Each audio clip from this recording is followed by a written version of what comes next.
সংসদে প্রধানমন্ত্রী উত্তর দিছে যে এদেরকে আমরা বসায় বসায় কি শুধু অলঙ্কার হিসেবে রাখবো, তারা উন্নয়নের কাজে যেন রাখতে পারে, এই জন্য আমি আমার দলের গুলিতে দিছি।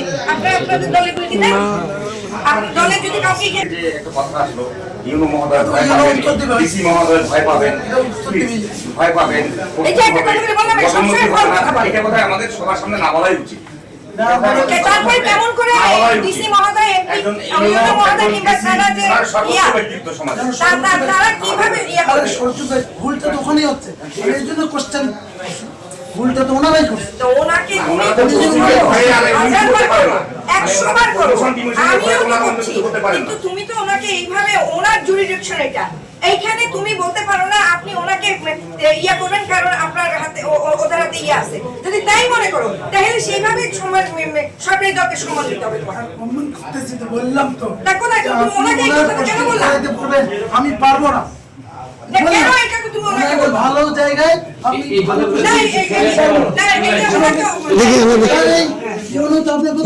সেটাই ভাবতে চাই। বলি নাই যে কেন বলছো?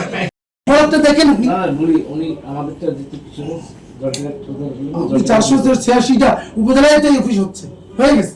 তো সব জায়গায় নিয়ে আসো না তুমি, কই তোমার নিজের ইয়াতেই আছে কিনা? বললাম 486টা উপজেলায় পরিদর্শন কক্ষ হয়ে গেছে, ইউনোরা মেনটেন করেছে সব।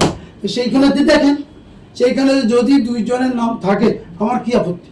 আমার কোনো ঠেকা, আমার কি বাপের জমিদারি? না, আমি যে কথাটা বলতে চাচ্ছি আমাদের ওই জল টাকাটা তো আলাদা, জল টাকাটা একটু বুঝবেন।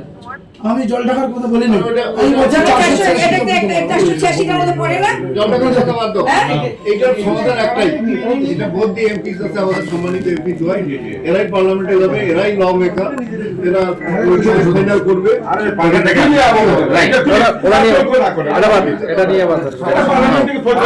আমাদের 2জন সম্মানী ব্যক্তি, 2জনই এমপি, বাট আপনাদের কথাবার্তা শুনে এখানে হাউস মানে হাউস অনেকটা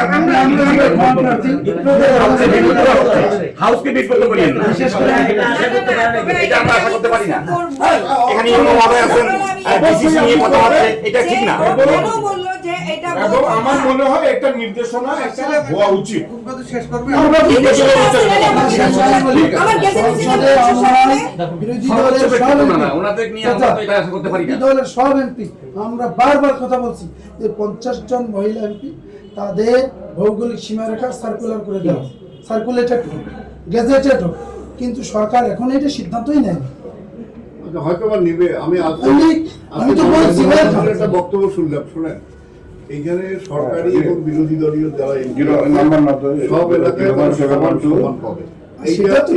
প্রধানমন্ত্রী এই আজকে বোধহয় কোথায় বক্তৃতা কিন্তু যেহেতু আপনি বলছেন যে এমপি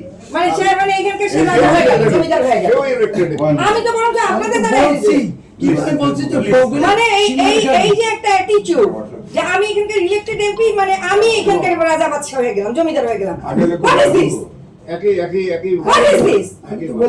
আমার গেজেট যেটা, আমার যে 307 এই গেজেট তোমাকে আমি যদি প্রথম দিনই না দিছি সংসদে এবং সেটা ছবি তুলে তোমাকে দেখাবো যে আমার নাম গেজেট হয়েছে কিনা, 50 জন এমপি গেজেট হয়েছে কিনা।